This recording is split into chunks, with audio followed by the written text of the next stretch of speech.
a chapstick within like arm's reach? Yeah, so I sort of figured that out. Say, oh my God, how much chapstick do you guys go through a year? And do you ever get to the bottom before you lose it? My husband is the only person I know who's ever worn out a chapstick before. I think that's a notable achievement. I'm excited to be here and to be with some old friends from the Academy and the workshop events that Higher Learning Commission sponsors, as well as, I hope, some new friends as well. Back 2 years ago, well, it's actually about 3 years ago, we used to do our winter workshops in Chicago in February, and then we realized that's a bad idea. Not only do people not want to really come to Chicago in February, excuse me, but also we have a hard time getting them there and back because the weather inevitably would screw things up. So then we thought, we're looking at the map of our central region, we're saying Arizona. And so we've been here for the last couple of years, and it's been great. We feel like we've really seen a lot of the Arizona schools and some from New Mexico as well. And I think we're starting to really get some traction on assessment after years and years of trying.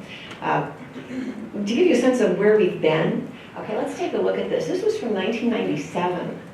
Okay, 20 years ago, AAHE, the now defunct American Association of Higher Education, put together the good practice in assessment, the 7 principles of good practice in assessment. This is their list. And it's interesting that this list really has held up the test of time pretty effectively. We're going to talk about these again. Oops, just dropped it. We're going to talk about these again and revisit them thinking about now 20 years later, what is good practice in assessment? Because quite honestly, we've evolved a little bit. And we've developed, on the other hand, we've developed some pretty bad practices as well. So we're going to talk about these over the next hour. Matt did finish a little bit early. I will not allow this presentation to become gaseous, expanding to fit the perceived space available. So what I will do, I will do my talk, and then we'll have time for questions and answers before the break at 10:30, okay? Because otherwise I could talk all day if you wanted, but there's too many other good things on the program. So let's talk about best practice in student learning assessment. For my money, one of the most important things is to understand why you're doing assessment in the first place. And I think this has gotten lost thanks to accreditation and other forces that are asking you for the information. So let's think about it in terms of assessment of learning. This is probably the type of assessment that most people are familiar with, especially as accreditation rolls around, both regional accreditation and many of you are involved in professional accreditation as well for your field.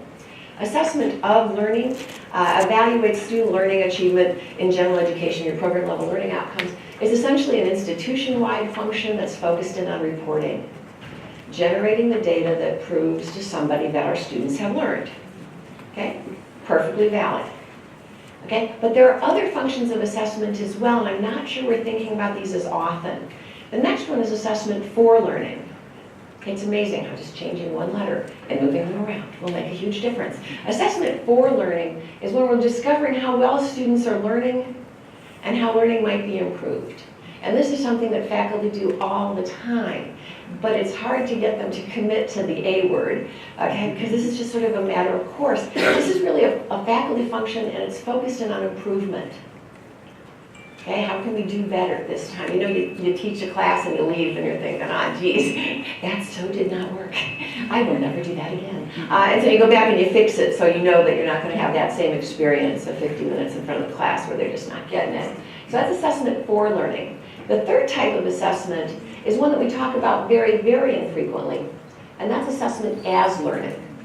And this is a student function because assessment can help students become more aware of whether or not, for instance, their study skills are working, whether or not this is a field that's really going to work for them, whether they belong, okay, in a healthcare field that they can't get through A&P 100. Anatomy and physiology. So this is what the function that assessment provides feedback to students on their performance that may prompt them to reevaluate their strategies towards learning and also perhaps their goals. Through assessment, they may realize that they're really good at something they had never considered that they were really good at before. But they get positive feedback on it that they're learning, and it may open up some really huge opportunities for students that they never ever considered, especially if you're dealing with first-generation students okay, who come with a fairly narrow goal, and they really don't know what they're good at because nobody's really encouraged them or shown them what they're good at. So assessment has this third function, okay, that we also need to consider. So thinking about assessment in terms of what are we really doing it for? We know that, going back, we know that we have to do assessment of learning because this is the reporting function, okay? Convincing faculty in terms of assessment for learning, and showing students how assessment is part of their ongoing learning process, then we're really onto something there. Assessment understands what needs to be assessed. Okay, so when we first started doing assessment, I'll show you a slide on this, we were assessing all kinds of stuff, okay? We really need to zero in on what we really need to assess, and we need to think about this in terms of degrees. So if we're looking at the number of credits, for an AA or AS, generally there's 40, 45 credits of Gen Ed, and then there's some extra credits in there, maybe 15 or 20 credits, which may or may not form a program. Okay, chances are those programs are not transcripted. They're a collection of courses, but not a program per se, though sometimes they are. So you gotta be careful about that one. If you've got an AAT degree or another sort of professional degree, generally it's about 50 or about half the credits, 30 credits Gen Ed, 30 credits of a program. An AAS, small Gen Ed, about 15 credits maybe of Gen Ed, and the rest are program. Or a BA or a BS, usually about 45 credits again of Gen Ed, and the rest are program, a major and a minor. So when we think about it, really our obligations are the clearest for the AAAS and the BA-BS, because we're looking at Gen Ed, okay, exclusively in the AAAS, and for the BA-BS, we're looking at Gen Ed as part of it. But for the other degrees, we need to also have program outcomes and understand, okay, what students should be able to do as a result of studying their program. So we've got two different avenues, not only Gen Ed, okay, but also the program. What's interesting, especially about those two middle degrees, when you've got a smaller Gen Ed, maybe 15 to 30 credits of Gen Ed, is how those Gen Ed outcomes translate into the field, into the program. So we know that students are going to be able to communicate because that's part of the Gen Ed, but in a radiography program, what does it mean to communicate with a patient or a doctor, another member of the healthcare team? Okay, so thinking about it in terms of how it translates into and moves up into the program. So understanding what exactly we're assessing is really critical. As is measuring what we value. This was one of the original on the list from AAHE. We've got to be thinking about what we're going to spend our effort measuring. Ask yourself what's important to you as a faculty member, okay, in your classes, what's important to you as a program. What are the things you want your students to be able to leave here, being able to take with them into their career or over to their transfer institution? Okay, what's important? Focus on the most important things. What's the most important things to you as an institution? A lot of institutions now are developing institution-wide outcomes, which is basically saying, this is what's important to us. Okay, we want you to be responsible citizens. We want you to be able to embrace, respect, and interact, okay, with diverse populations. So these are the kinds of things that the institution finds important. Okay? These are the core values that you need to be thinking about. What are the most important things? Measure those things. Think about it this way. You've got values, what you think are important, and measures. And the question I want you to ask yourself seriously in terms of what you're doing now, are you valuing what you measure? Okay, so you've got measures, you're valuing those. Or are you, on the other hand, measuring what you value? Because we're seeing as more and more tools come up that measure stuff. I think the best example is the surveys of student engagement, NESI and SESI. Because now it's easy to measure, all of a sudden we're valuing NESI and SESI. Okay, we're valuing those measures as opposed to whether or not this was critical to us before then. I haven't looked at NESI and SESI for a couple of years, but one of the items that used to drive schools crazy was a question about how many 15-page papers the students wrote. I think it was 20-page papers, 15-page papers. Okay, because that was a measure of academic rigor. So all of a sudden, okay, schools would get their NESI or SESI results back and saw that they were not as high as their peers in writing big, long papers. So all of a sudden, students all over the place had to write big, long papers. So the school would do better on NESI or SESI. It's like, really? Okay? Is that really what's important for every school student leaving an institution, that they write a 20-page paper? Maybe in some fields, yeah. But in a lot of other fields, that is so not the kind of writing they will ever do again. So thinking about it in terms of, are we measuring what we value or valuing what we measure? Focus in on what's important to you, measure that.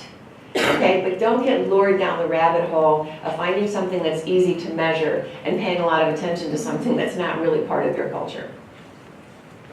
The basic rule of thumb is very simple. If you don't care about the outcome, you're not going to care about the data either.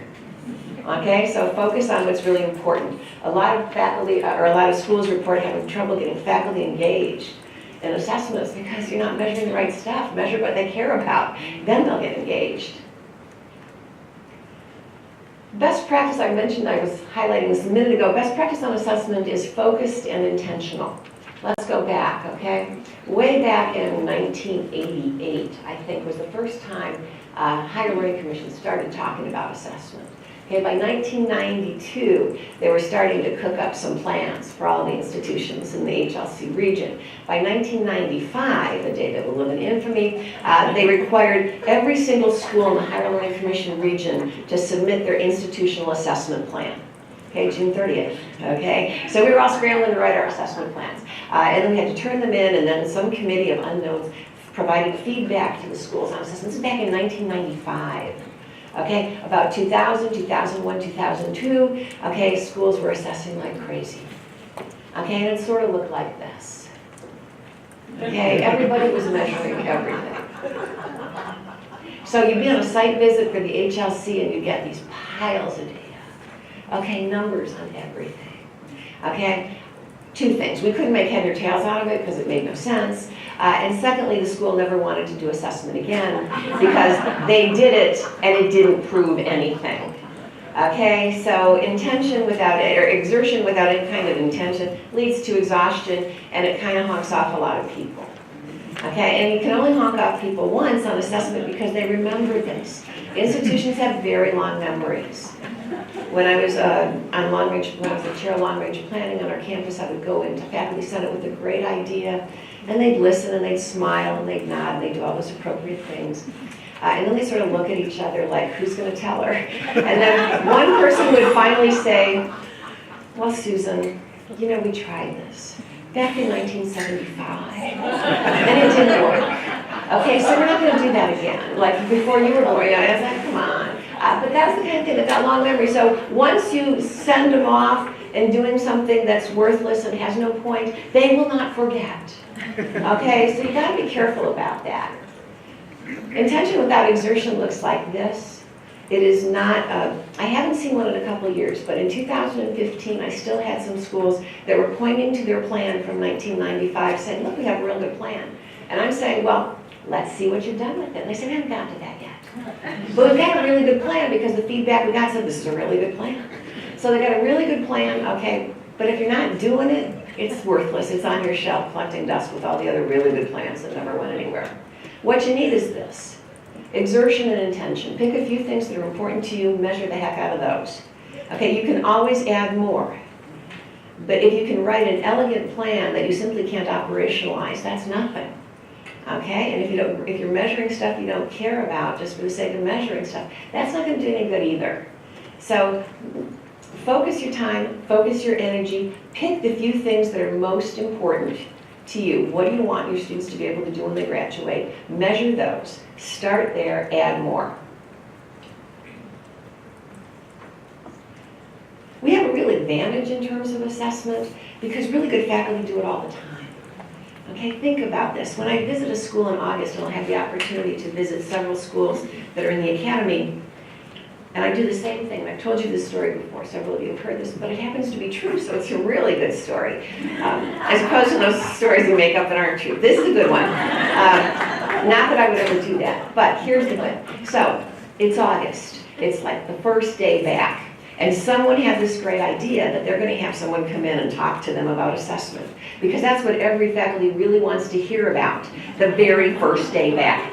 Okay, so I play along and I go and I do the speech on assessment. And I start the question with this. So I've got an auditorium, there's maybe 200 faculty there, maybe 300. And I ask them how many of them are teaching a class they've taught before. Okay, virtually everyone raises their hand.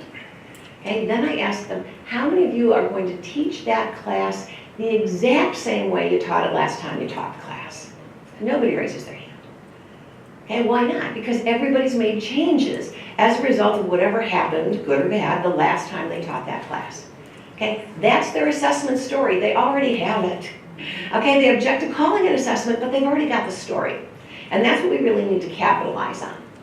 Think about it this way. You start with an outcome. The very first time you teach the course, you labor trying to figure out, how can I make faculty, or how can I make my students learn this? What can I do, okay, to create meaning? What can I do to facilitate learning? And then at the end of the day, or when they take the midterm exam, you look and you ask yourself, did they get it? Did they learn it? Okay, did they do well on the test? Were their papers good? Were their projects, their PowerPoint presentations, whatever? Okay, and we compare that against standards, targets, benchmarks, past performance, our goals. And we ask ourselves was that good enough? Okay, because if it wasn't, then the next time you teach the course, okay, you make some changes. And then the third time you teach the course. And it's not until you taught a course maybe 3 or 4 times that you actually feel like you kind of know what's working and what's not working and how I can adjust accordingly. For many faculty, this happens during the exact same day. If you teach the course more than once during the day, okay, you come back the first day, it's like, oh, that's bad.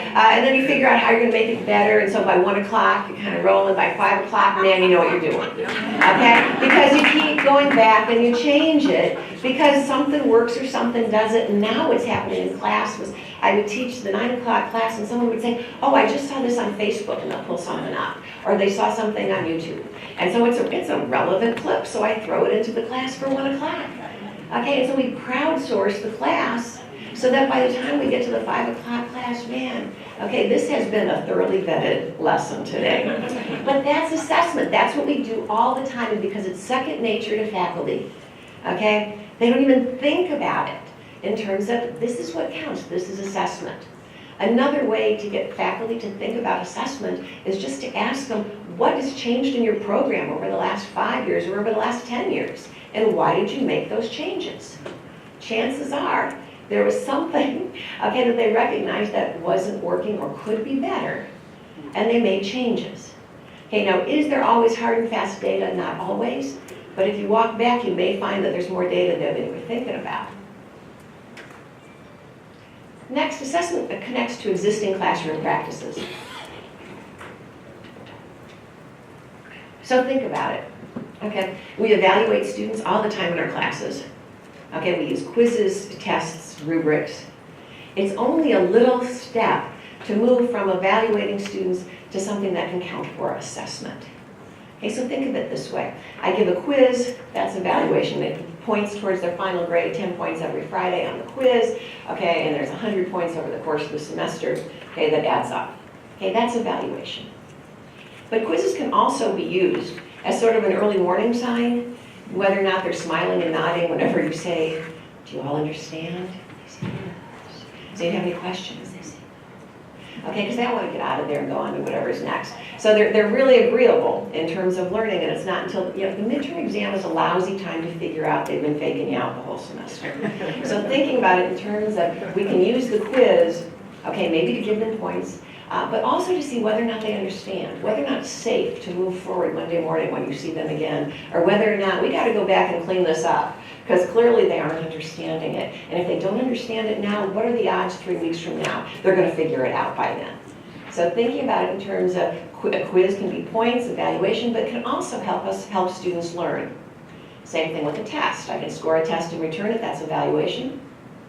But I can also use that test, okay, and see how students are learning, and see where I did, where I need to do better by looking at questions on which the students did not do well. And I don't even have to look at all of them. Okay, so I take the top third of the class, the top 20% of the class, and I look to see, because those students obviously studied. If they all missed the same questions, then clearly I did not do a very good job of helping them learn it. So if they all got it wrong, okay, if the question was badly worded, okay, I didn't know what I was really looking for when I wrote the question, so there was a miss there. So that gives me a good opportunity to think of what we need to go back and fix. okay, before we can move forward. Finally, in terms of rubrics, as a speech teacher, okay, so I could fill out the rubrics, students are doing a speech, I can give it back to them, okay, with their marks on it, and maybe put a grade on there and some comments. That's evaluation. But while I'm doing that individual scoring, I could also keep a master tally sheet and use it for assessment, so that I see that 14% of my students are still developing in terms of their verbal skills, 26% had some weird things going on non-verbally while they were standing up there, 14%, okay, had some organizational. But this gives me a clear sense of, before we go on to the next speech, what do we need to emphasize for the next speech? Okay, clearly they're decent enough in terms of organization, evidence, transitions, okay, but nonverbal delivery, 70%, like 26% of the class, okay? This is what we're going to focus on next time, is nonverbal presence. And what are you doing while you're standing up there? Okay, so this gives me a sense of what to do next. So it points directions, it identifies priorities. Okay, so again, evaluation, giving them the rubric, assessment, aggregating it, and looking to see what we learned from that. Best practice in assessment starts with the question. Okay, the question is, what are you really trying to figure out here? Just like the and, the or for, the of, and the as. Assessment questions are important because they determine the population, who's the best person to assess. Okay, what's the population you want to look at? When's the best time to assess it? And how are we going to do it? Okay, because these are all dependent upon the question that you're asking. And different questions yield different kinds of approaches. So for instance, if you've got learning questions, have our students learned this? Okay, who would you want to ask this of? Do you want to assess students' writing in freshman comp, or do you want to assess it 4 semesters later when they're about to leave, or as in a 4-year school towards the end of their program? Okay, what do we want to know? If the question is, have our students learned this at this institution, we probably want to assess it towards the end, okay, of their education, as opposed to assessing it the first or second semester, which may not tell us anything about what they've learned. Ask ourselves, how much did students learn? This gets into that kind of pre-post assessment, which can sometimes work. Most of the time, my experience is it's not really worth the effort of trying to match those records over a period of time, given how the sample drops out between the first and the 4th semester. The students are in and out and things like that, but that might be interesting to take a look at, but that's a different kind of assessment procedure. When should we be concerned about student learning? Okay, when in the program, okay, do students start to struggle? Okay, so we've got to think about when that point is. They're moving through, and then they get to microbiology, or then they get to this particular class and things start to change. So thinking about what are those critical moments in the curriculum, those transition moments where a student is either moving forward with full steam or they start to struggle mightily. Do students know they have learned? Okay, are students sort of aware of the progress they're making, or do they understand that? And can students apply their learning? It's one thing to be able to spit it back on an exam. It's another thing entirely to be able to take it outside of the context in which it was taught, for them to see it. I remember I used to teach my students about rhetoric, and how rhetoric didn't have to be speech. Rhetoric could be a movement, or we were using the Vietnam War Memorial or the AIDS quilt, and how did that response to an exigence in the situation, was that a suitable rhetorical response? And they started to see that it didn't have to be just a spoken response, but it could be a symbolic response. So thinking about when they actually start to understand how learning moves outside of the context, that's really exciting. So are students able to do that? Are you able to give them a new situation to respond to, and they're able to use the theory that they understand? But you could also have questions about effectiveness. Now, these are not necessarily student learning questions, but they facilitate student learning. For instance, are there enough courses for students to take to move through the curriculum? Or do we create some funnels by having 3 sections of a course one term that filter into 2 sections the second term? And so some students can't get into class because there's just not enough seats. Thinking about it in terms of, are we coordinating with the curriculum? We'll spend a lot of time talking about that in a few minutes. Okay, thinking about the accuracy in terms of our students, are we measuring the right things? Are our outcomes appropriate for that particular field? Availability of classes, do we have some classes that run on weird schedules, like every third or fourth semester or something like that, that again may slow a student's progression down. So questions about effectiveness, and questions for the students relative to their level of satisfaction, their observations of what they encountered at that institution, and behavioral. How did they study? How did they enact the college experience? How did they engage, okay, with their peers, with their faculty people?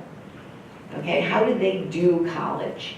And especially when Mesa, when you've got a burgeoning population of Hispanic students, understanding how those students are doing college and what's working for them and not is something that's really important to understand relative to how we're going to be able to facilitate students' learning.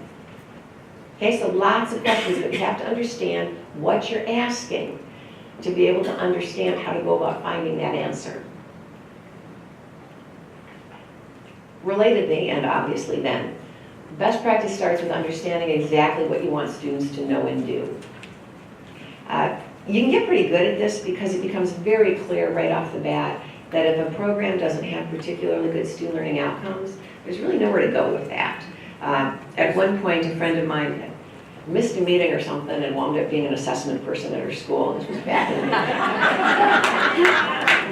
in like 2002, 2003, and she called me panicked and said, you know, all of a sudden I'm the assessment director and I don't know anything about this, but they left me like 25 different programs to look at, and I don't know what to do with these, so can I send them to you? Would you look at them and let's talk about these? Oh, sure. So this big box shows up, and my husband is looking at me saying, you volunteered to do this, huh? I go, you know, but you could go through it pretty fast because if the outcomes were lousy, okay, nothing else in that assessment report was going to make any sense at all. If they did not know what they were assessing to start with, okay, all the data in the world is not going to dig them out of that hole. So it starts with good outcomes. Good assessment starts with good outcomes. Bad outcomes, worthless assessment. It's a real simple formula.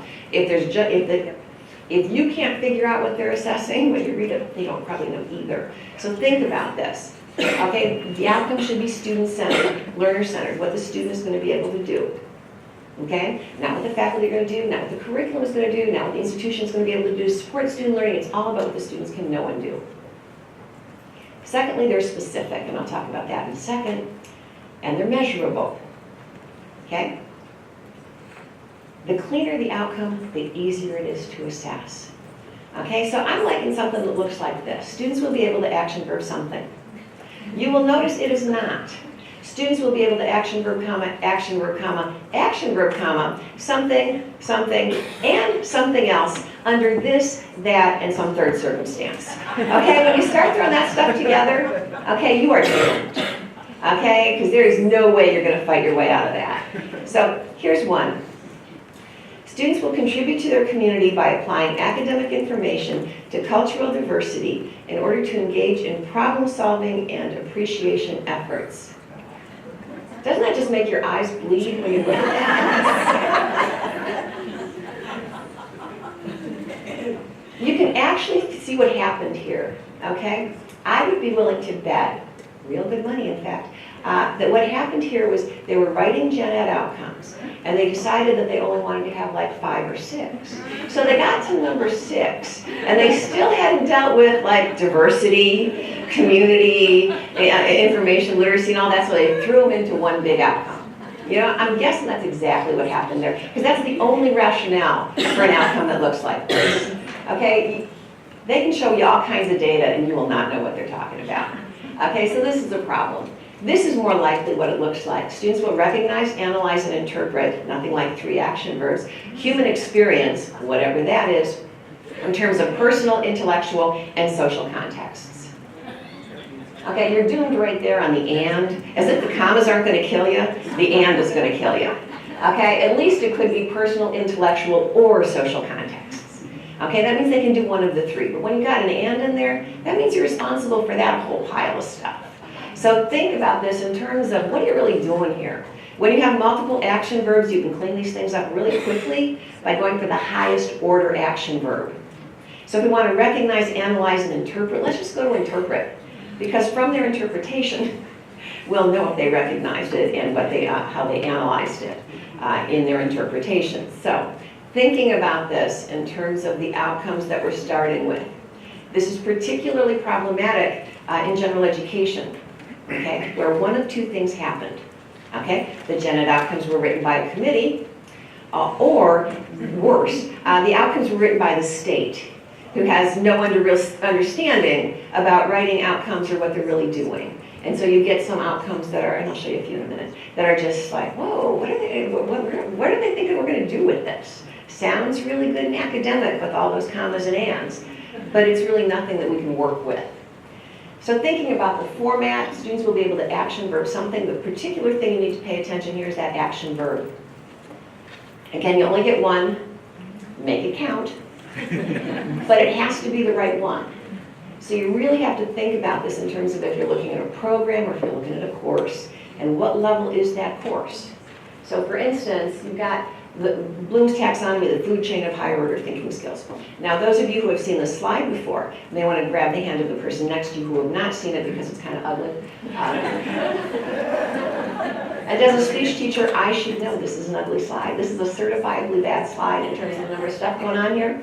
But it's cool in that it gives you a sense of what those different potential action verbs might be at the different levels of old Bloom's taxonomy. Okay, knowledge comprehension, application synthesis, application analysis, synthesis, and evaluation. Okay? So we're looking at it in terms of lower level course outcomes. Okay, are probably going to be knowledge comprehension, application, maybe moving into analysis.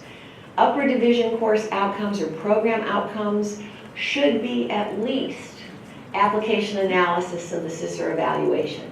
So a program level outcome that says students will have a basic understanding of this is really not a program level outcome. That's a course outcome from a 100 level course. So thinking about it in terms of your program outcomes really are higher order thinking skills. These are what we want students to be able to do when they graduate. Okay, so what do we want them to be able to do? It's beyond just knowledge and comprehension. Okay, so thinking about this very carefully in the level of the degree and what makes sense. Student learning outcomes should be public in terms of they should be in the catalog or online, they should be posted in programs, program offices. Students should know what they are, they should be on the syllabus, because the program outcomes provide, especially program outcomes, and to a degree gen ed outcomes, provide a map for the students to start thinking about what they're learning. Okay, why do I have to take this? Well, because they're going to learn that. That's why you have to take this. So they start to see how it fits together. So they should be public, they should be distinctive. If you've got 3 programs that all have the exact same learning outcomes that isn't foreign language, okay, then chances are, because in foreign language or international languages, the outcomes are usually the same. Writing, speaking, listening, culture, and, okay, speaking, listening, something else. Okay, reading. So you get the basic idea. So unless it's a foreign language program or international languages program, most of your outcomes are going to be different. This is not to say that you can't have a core of similar outcomes, like in a college of business. Okay, there's a core, and then you get 2 or 3 extra outcomes for finance or MIS or accounting. Okay? Finally, and this I think was most surprising to people, but also one of the coolest, and that is that your student learning outcomes provide a perceptual framework, not just for the faculty, but interestingly enough, also for the students. Think about it in terms of their outcomes plus outcome plus outcome. Okay, plus outcome, you got to graduate. Before we started talking about student learning outcomes, the students would write their cover letters, okay, to a potential employer and say, well, I took 2 classes in this and 3 classes in this, and I had 1 class in this, and maybe I studied abroad. Okay, okay? Once we start talking about student learning outcomes, and the student learning outcomes become obvious to the students because we're talking about it all the time, what can I write about then? They can write about their teamwork skills because I worked in team projects that did this, this, and this. They can write about their critical thinking skills and how they had to solve these problems, okay, in these particular situations, maybe during their study abroad. So it really helps them think about their learning in a different way and transfer all of those classes that they had to take into what they actually learned, which is far more appealing when you're sending that letter out, and it's also much more fun to write that letter, to really reflect back on what I learned, what I can do as a result of studying this particular program, studying gen ed at this particular institution. So it really does help frame their thinking. Best practice in assessment, I've been alluding to this for a few minutes now, distinguishes between course and program outcomes. Course outcomes identify what students are going to learn in that particular course. Okay? They may connect the course to Gen Ed. So for instance, if you have a distribution plan for Gen Ed, so say 2 courses here, 3 courses here, 2 classes here, 2 over here, okay, from each of these categories. Okay, some of those outcomes may be related to the Gen Ed category outcomes. The course outcomes are shared across all faculty who teach the course, which means in my department, when I was department chair in Common Studies, we got 88 different sections of public speaking. We run about 9,500 FTE. So we got 44 sections of public speaking taught in the fall, 44 sections taught in the spring. Okay, they all have to be the same course, which means there are certain things that have to happen in this course, and those certain things, okay, we've got some parameters relative to the number of speeches students have to do, but also in terms of the student learning outcomes. At the end of the course, however you get there, students need to be able to do these things. So we have to share those outcomes across, including face-to-face faculty, online faculty, full-time faculty, part-time faculty. That's what the course is, this set of outcomes. How you get there, that's up to you. But you have to achieve these particular student learning outcomes. Course outcomes are assessed throughout the course. Okay, we give assignments, we give tests, we give grades, projects. Assignments, exams that assess achievements of the course outcomes, as I said. Program outcomes, on the other hand, identify what students will learn as a result of the multiple courses. So this is what it all adds up to. Think about it, okay? If you're in a vocational or technical program, professional program, if you wanted to sell your graduates to a potential employer, what are the 5 things you would tell them that your students can do? You're not going to say, well, they take courses in this, courses in this. What are those 5 things? Okay, chances are that's what's really important to you, and that would be a great place to start thinking about your program outcomes. Okay, what can my students do? Start there. Program outcomes should be shared with students for the reason I just talked about in terms of helping them frame their understanding of the curriculum. They should be reinforced throughout the curriculum. We'll talk about that in a second. And they need to be defined. Your program outcomes can't stand alone, and this is what I see a lot. That we come up with a program outcome often in Gen Ed that says students will be able to think critically. Good luck. Because we have no idea what that means, and everybody in the room has a different understanding of what thinking critically means. So we have to go a little bit beyond just defining the outcome to asking ourselves and agreeing on what it's going to look like when we actually see this. These are called performance indicators. They provide a language for talking about learning. Okay, they're shared across faculty. We all have the same idea of what we're talking about. They help structure our assessment because we're assessing the performance indicators. And they're outcome specific, not assignment specific. And I'm going to explain that in a minute, so hold that thought, okay? Outcome specific, not assignment specific. So think about it this way. Let's say your outcome, okay, or your goal category for Gen Ed is communication. Most of you have a goal category for communication. And you may have student learning outcomes related to students being able to write, students being able to relate to other people in a personal outcome maybe a public speaking outcome, maybe a listening outcome, maybe a teamwork or participation on a task solving group or something. So you may have different outcomes. You probably won't have 5 for communication. Okay, so you could have 1 or 2 generally. Okay, the communication outcome is tied to writing and speaking. Often in the same outcome, which is a bad idea. Students will be able to write and speak effectively. That's really 2 outcomes because it's possible to do one and not the other really good. So thinking about that. So for each of these, we've got to ask ourselves, how will we know it when we see it? So what counts in terms of, for instance, good writing? What counts in terms of interpersonal relationships? What counts in terms of oral communication or public speaking, in terms of listening? We have to agree on that. So if you were going to grade a student's paper, what would you look for in their writing? I'm sorry? Organization, thesis, structure, grammar, spelling, maybe source citation, maybe appropriate style for the intended audience, whoever that person is going to be. So think about it. We have to agree on what those indicators are, because if we're all grading writing differently, the students are more confused now than when they started, because it counts here, but it doesn't count over there. I had a student actually who took that very compartmentalized approach and complained that he got a very bad grade on a term paper in my interpersonal communication class because I am not allowed to grade on mechanics because this is not a writing class.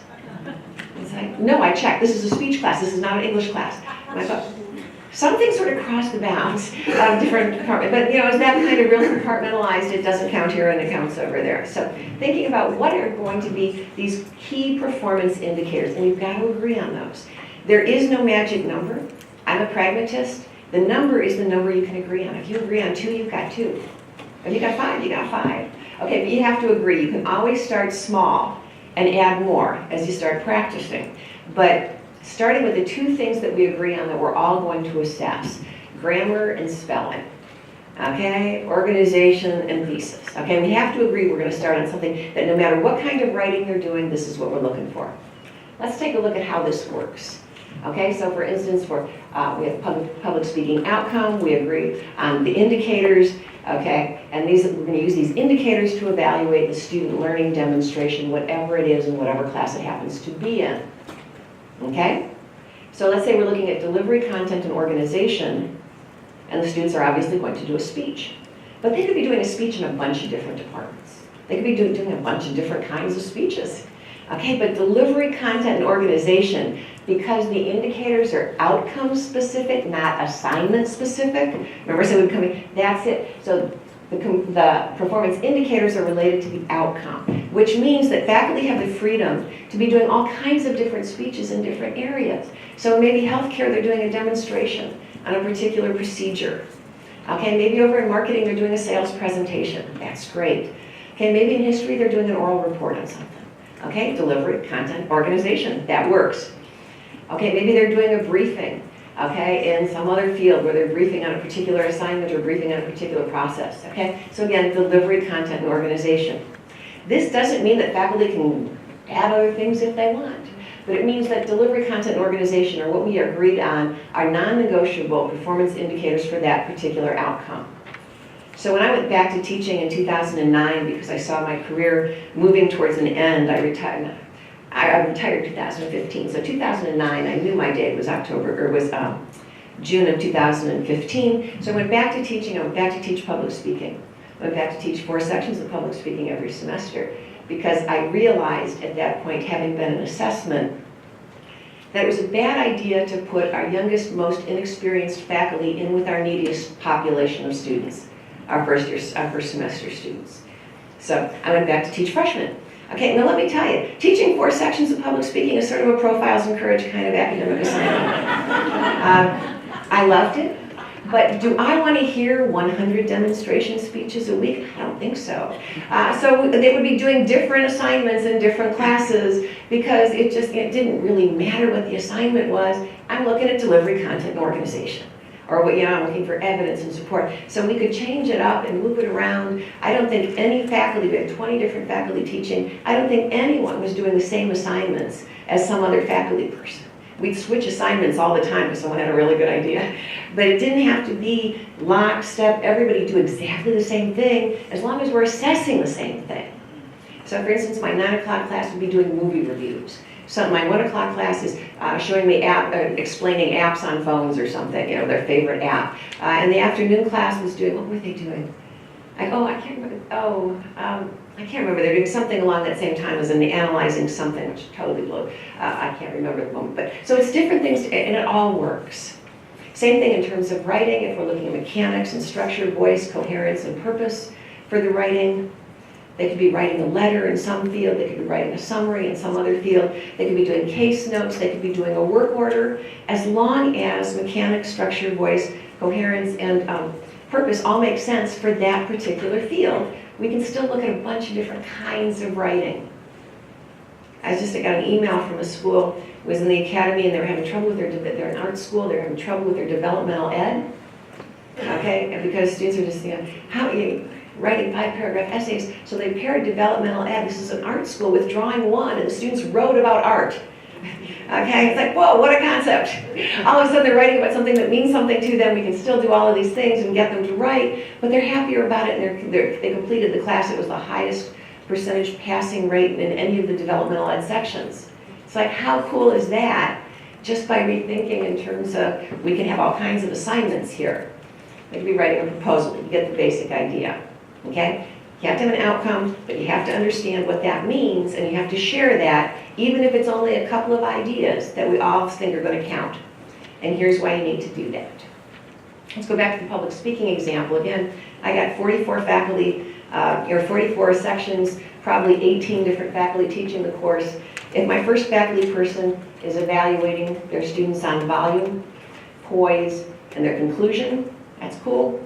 But if my second faculty is looking at gestures, rate, and evidence, okay, and my third faculty is grading on sources, examples, and organization, and my next faculty person is grading their speeches on eye contact, style, and appearance, whether or not they dressed up on speech day. And if my next faculty person is teaching grading on transitions, verbal variety, and attention getters, you can imagine the fun we're going to have with that conversation at the end of the semester. Can our students deliver an effective public speech? It depends on who you ask. Because I got someone saying, hey, yeah, they had great eye contact. Okay, they seemed pretty comfortable up there. And I love it when they dress up on speech day. And I'm thinking it's 30 below zero. I don't care what they're wearing outside. I'm looking at sources. Did they cite their sources? I'm looking for examples to support their point. And I'm looking for a reasonable organizational structure based on their analysis of the audience. Okay? So you got two different real perspectives. If we all collected all this data at this point, we just wasted a lot of people's time. Because we can't derive anything from this because everyone was looking at different stuff. So again, we need to agree on the outcomes and the indicators. Not a huge laundry list of them. A few indicators would be fine. Okay, just that we have a coherent definition across multiple faculty. Okay, you ready for a quiz? Okay, let's do it. These are the outcomes from a cold Midwestern state that I'm familiar with. These are the outcomes that were written for, it was the transfer curriculum for this state. So here's the first outcome. Students will be able to gather factual information and apply it to a problem in a manner that is relevant, clear, comprehensive, and conscious of possible bias in the information selected. Doesn't that make you want to just assess like crazy? Whoa, can't wait to get my hands on that thing. What are we going to do with this? How can we clean this up? What's it really asking us to do here? Get rid of and put in more. Maybe something along the lines that students will be able to apply factual information to a problem, or somehow we have to tease this out. Because what they did here is a very common mistake in terms of outcomes, and that is they put the components or the performance criteria into the outcome. And those would be relevance, clarity, comprehensiveness, awareness of bias. They worked all of those in to the outcome. Okay, it's really a simple outcome to assess, or a lot easier to assess if you understand the structure of the outcome and the problem with that one. Okay? So we have to, if you get outcomes like that, you might be able to tease them down to make them more manageable. Here's another one. Students will be able to imagine, think about that for a minute. Imagine and seek out a variety of possible goals, assumptions, interpretations, or perspectives which can give alternative meanings or solutions to given situations or problems. I always use this example of one that just sort of screams, hey, look at me. I was written by a committee. Because we're trying so hard to cover all of the waterfront there, when we're really just asking if students will be able to provide alternative solutions to a situation or a problem. Okay, can they look at more than one way to go about doing this? In this case, your performance indicators might be things like the variety of assumptions or perspectives or interpretations that they're able to come up with, or the analysis of a comparative advantage. Why is one alternative or solution better than another? Okay, so this one doesn't have the same problem as the first one, where you built the performance indicators into the outcome. This is just trying to cover every sort of waterfront there is in liberal arts, I think. Okay, here's this one now. You can see just by the structure of it that this is not going to go well. Okay, students will formulate and test hypotheses by performing laboratory simulation or field experiments and to test at least 2 of the natural science disciplines. One of these experimental components should develop in greater depth students' laboratory experience and collecting data, statistical graphical analysis, appreciation of its sources of error and uncertainty. Can we just sort of boil that down to something like students will be able to test hypotheses? And what we did here is the same thing you noticed in the first one, where data collection, statistical analysis, graphical analysis, identification of sources of error, they're built into the outcome, which again, it's a small thing, but it makes the outcome, first of all, when you first see it, it's so daunting that people just don't want to go there. And it would be so much easier to ask faculty to test, to assess whether or not the faculty can test a hypothesis, and these are the things we're looking for, than to give them this whole paragraph and expect them to wade their way through it. Okay, so structure and presentation is big. You passed the quiz, congratulations. Next, creates and understands a curriculum map. I'm huge on curriculum maps. Okay, I can mostly tell if an institution knows what they're doing in terms of assessing especially program outcomes if they can show me a curriculum map, which means they've really thought through what these courses they're making their students take are designed to do relative to the program level student learning outcomes. So think about it this way. You got your program level student learning outcomes, you got the curriculum, the number of courses that students are taking, let's just say there's 10. Okay? So we can indicate which courses support which program level student learning outcomes. In a perfect world, okay, and I taught for 3 or 4 years, I never got to do this. You would start with the outcomes when you build a curriculum. So here, let's start with student learning outcomes, decide what we want our students to know at the end, and then let's build the curriculum that's going to get us there. That never happens. Okay, if you're lucky, you were able to do that. Most of the time, okay, we had a curriculum in place and someone said you need program level student learning outcomes, so we retrofitted them, okay, and tried to cram them all together. Okay, so in a perfect world, you build the curriculum this way.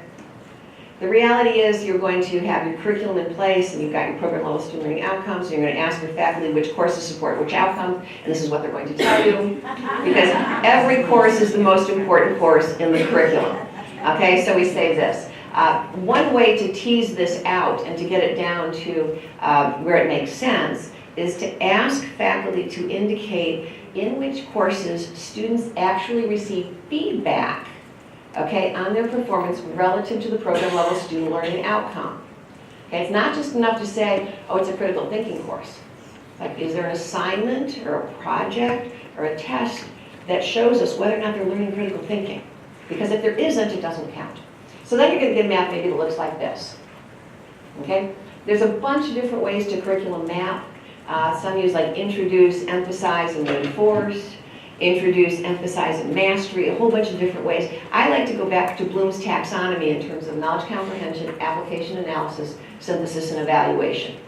Because I think that gives us a more nuanced understanding of what's happening, okay, in the curriculum.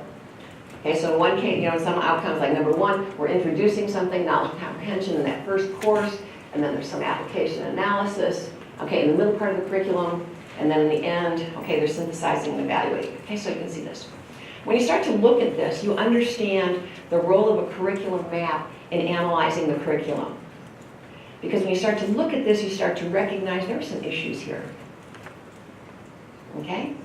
What are you noticing? Number 4.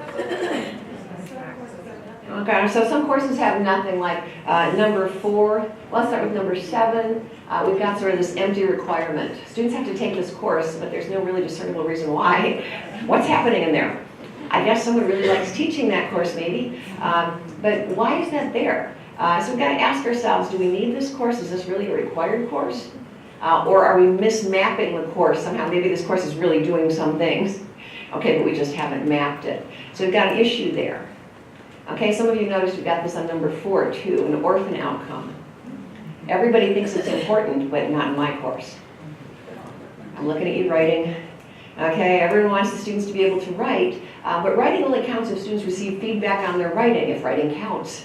So even though students may be doing a lot of writing, unless they're receiving feedback on the writing, okay, it doesn't get mapped. So what's happening here is we assume that they learned how to write in Comp 1 and Comp 2, and now they're sort of on their own. Because if I can understand it, okay, I'm not a writing teacher. As you know, they tell me, so we've got a problem here, and that we're just sort of taking it's like whatever, they can write whatever, and we're not paying attention to it. So this is an orphan outcome. A few other issues here. You may have noticed this one, sort of a stagnant outcome. We keep going over the same thing over and over and over and over at this very basic level. Problem here is that if these are good program level student learning outcomes, they're not written at the knowledge level. Okay, they're written at a much higher level, but the students aren't going to get there if we just keep talking about the same stuff at the same low level over and over again. Got this one, we hit it hard right out of the blocks and then we just sort of abandon it. Okay, chances are without frequent repetition and reinforcement, they're not going to be able to reproduce that level of ability in class number 4, synthesis and evaluation, when they graduate a year, 2 years, 3 years later. Got this one where we're sort of inside out. We're asking students to synthesize and evaluate before they really know the foundations of what it is they're supposed to do. As a young faculty person at Winona State, I made that mistake once, just once. And what happened was, I thought it would be good that the students critiqued each other's speeches. And so they critiqued each other's speeches, and they were all so good. And then they got a B- for me, and they're saying, but everyone in the class loved my speech. And I'm saying, but what do they know? I haven't taught them anything yet. So it's like, why am I asking them to critique this? This is such a bad idea. So we never did that again, because they didn't have the tools to be able to do it.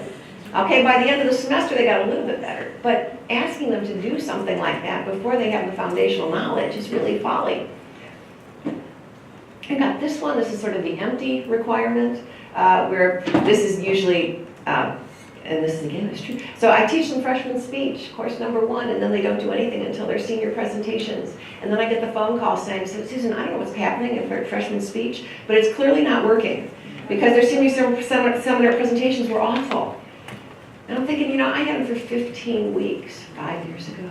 Okay, well, you guys, if it's that important to you, you got to be working with it in the meantime, because quite honestly, their movie reviews and website reviews and sales speeches and whatever we were demonstration speeches really did not prepare them to do a professional presentation in your particular field.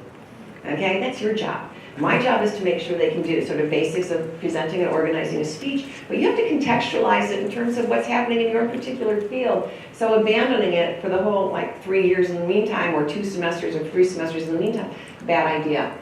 A couple other things. We have this situation here, okay, where we're assuming that one would think that their last class would bring together more of the information, not just a few things would bubble up into their last experience. We've got the option cluster here in some curricula where students can choose one of several courses, and yet all these courses are not created equal. Which one do you think students are going to take? The easy course, the first one. That's like marking time. That's stuff they've already done before. Okay, whereas you look at that course number 8, and that's actually a much better capstone course than whatever's happening in number 10. Okay, I mean, that course is really pushing those students. So at this point now, we've created an unlevel playing field for the students who happen to wander into course number 8, as opposed to the students who wound up in course number 6, which is just largely a review. So think about that in terms of when you have an option cluster, choose one of these 3 courses. How are those courses functioning in the curriculum relative to the outcomes? So the rule might be that whatever this course is, it has to be a writing course, has to be an analysis course, has to be something, okay? Regardless of the context or the content in that course. That's the next thing we're going to get to, yes. Well, maybe not exactly the next thing, but close. The curriculum map can also help us when we're thinking about revising our curriculum. Let's say we realize we need to add a new course. So we think about where that course is going to go. We make room for it, we put that new course NC in there. When we look at the curriculum map, what do we recognize about that new course?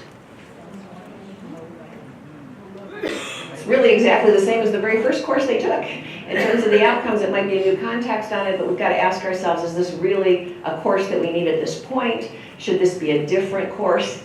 Okay, in terms of the curriculum, when are they going to take it, and what should they be doing at that point in the curriculum?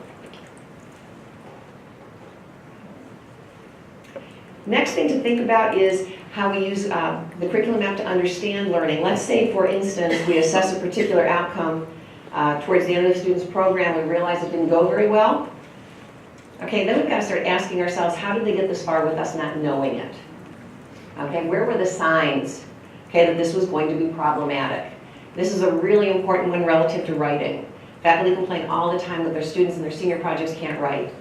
And it's like, well, how did you not notice? Okay, where were they doing other writing in the curriculum that you should have been able to flag that student and say, you know, you need some more work here. You need to go to the writing center. You need to do something. But this is not working for you, okay? So thinking about it in terms of where we can go back and start thinking about identifying those critical courses when a student has to hit a certain mark at a certain place in order to move through the curriculum.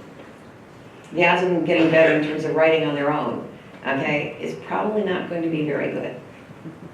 Next, we have to think about how they take the curriculum. We assume students take the curriculum like this.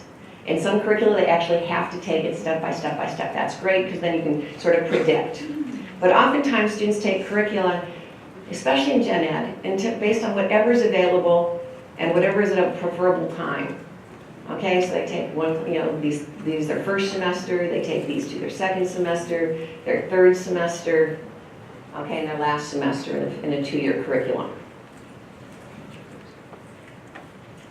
So this is what we assume, and we don't know that's the case. And so what happens now is, what if this is these are the courses that a student finds themselves in Gen Ed as a first semester freshman? I don't think that's going to work out real well. Because these courses are moving, they're assuming certain knowledge that the students don't have. So in many cases, just by the luck of the draw in terms of when a student registers and what classes they get, they're already in trouble, okay, because they don't have the foundational knowledge. So we really have to understand those Gen Ed courses. We really have to understand the curriculum sequence, and when students get off sequence, what's the impact of that? Nothing is more difficult as when you have a student who got into your class, okay, because there wasn't anything else available, and they're floundering the whole time. It's as uncomfortable as having a senior in public speaking, which they put off until the very end. Okay, because it's a different group of students, and it creates an interesting dynamic in the classroom. Best practice in assessment engages in strategic data collection. So think about this in terms of, remember the population, the timing, and the method. Okay, and the questions that we came up with. If we're looking at, okay, did our students learn this? We're going to look at experiences towards the end of the curriculum. Okay, this is the data that we report. Yes, students learned it. Okay, from these classes, we have these outcomes. This is what we can tell you. Okay, if you're looking at in terms of value added, there may be some that we're going to look at pre-post. Here's where they were when they started. Here's where they are now. Okay, so we can show some development there. If we're looking at critical learning points, we may identify, okay, at what point, okay, are students applying the knowledge? They're either getting it or they're not. Okay, so we're thinking very strategically about in which classes we're going to collect assessment data. Okay, it's not every single class, it's not every single faculty, it's not every single student, it's not every single semester. We're thinking who's got the answer to this question. If we're measuring a student learning outcome, we want to measure it towards the end of the student's time here, because it's an outcome. What I'm noticing in the academy, which kind of makes me crazy, is that they're collecting data everywhere and they're putting it all together. So I've got first semester and fourth semester students in the same sample. Okay, some students had 1 writing class, some had 6 writing classes or 6 writing experiences in different classes. Their writing is really different. When we throw it all together, we wash out the impact. This is not a particularly helpful approach. Okay, when the department chair comes in and says, well, we have to assess something, and someone says that whoever teaches that class says, oh, I'll assess in my course. It's like, but if that's not an assessment point course, why are we assessing that? Okay, so random acts of assessment where you just sort of randomly pick something to assess, not a good idea. If we're looking at issues of efficiency and coordination and accuracy, we can notice where there's gaps in the curriculum, like in this case number 3, where we talk about it and then we let it die for another several courses or another several semesters. Okay, that creates a problem. We can look at the effectiveness of it in terms of which outcomes are students doing the best at. Okay, what's the pattern in terms of their learning there relative to the outcomes. So you get the basic idea here. The other questions about experience, decide when we want to ask about satisfaction, when we want to ask about their observations, when we want to ask about how they studied or how they changed their studying, okay, over the course of their time with us. A couple more. Assessment aligns tools with expectations, okay? Think about that, or tools with your questions. So if we're looking at what do our students feel about something, okay, so subjective self-report, we're probably going to use questions or surveys, interviews, okay? If we're wondering how do students understand their learning, okay, then we're going to ask for a reflective essay or an interview. Okay, if our question is what do students do, okay, how do they do college, how are they interacting with the institution, we might ask for a logbook or an action report. It's like when you meet with a student who says, I just can't study enough. It's like, well, let's take out your calendar and look at what you're doing. Okay, and see where we can find time for study. The question is, what do we know? Objective data. We can look at databases, records, incident reports in terms of just the facts, ma'am. And if the question is performance analysis, what did students learn? Then we look at checklists, rubrics, scales, and exams. So I'm going to finish talking about these different kinds of tools, okay? Checklists, rubrics, scales, and exams to sort of give you a sense of what's out there and how they can be used. This is not going to be particularly effective. I mean, what do you report? 59% of students self-reported yes. In terms, or the faculty said yes, they've got critical thinking skills. Even if you add 10 points to the scale, it's still not going to give you much information. What do you fix if your students are at a 6? You have no idea, because you have no idea what that means. So think about that. Self-assessment, I kind of like this because I really think the best answer is E, if they're good critical thinkers. Just saying, yeah. I give that kid the most points for that answer, actually. Measuring outcomes, we can look at the number of correct, we can look at checklists, scales, rubrics. So if we've got an exam, thinking about what are the outcomes, both course outcomes and program outcomes, okay, the indicators, and then making sure that we're asking questions that connect to the actual outcomes. This is really problematic when the textbook company gives you the exams, okay, which may or may not tie to the outcomes for your particular course. So making sure that we're assessing something that really stands for the kind of learning we're expecting them to do. Same thing with the checklist, outcomes, indicators. Okay, you can be yes, was this present, was this here, was this there. It's not as fine of an assessment tool, but it can work for certain kinds of assignments. So for my first assignment in public speaking, I'm checking to see, did they have an introduction? Did they have a conclusion? Did they have transitions? Did they cite their sources? And just sort of basic, are the different parts there from which we can build? Another way to do it is looking at a scale, maybe semantic differential from ineffective to effective, especially effective if we actually identify what a 1, 2, 3, or 4 means. Okay? And then rubrics, which I think a bunch of you are familiar with, start with performance indicators. Okay, descriptions of student performance at various levels, maybe below expectations, and we're actually describing behaviors here. Meets expectations, exceeds expectations, unacceptable at this point, this performance level, satisfactory or outstanding. This one is somewhat problematic when you do it by frequency.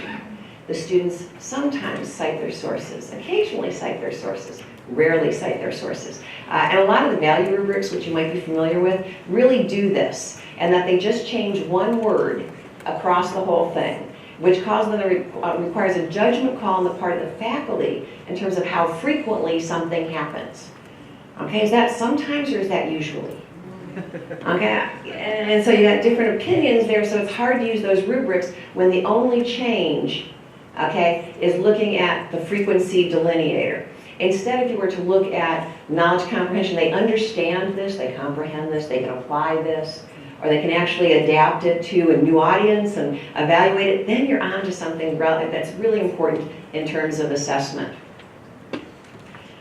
But beyond just using the tools, I'm going to ask you to dig into the data. Think about it in terms of data like this. Class average was 88%, 75% of the students received a B or better. 82% of the students received a yes on competency 3 in the oral communication observation. The average score on the group observation form was 1.75. This is my favorite. 75% of the students achieved 85% of the oral communication competencies 90% of the time. I mean, it's like if it's got a percent in it, we report it.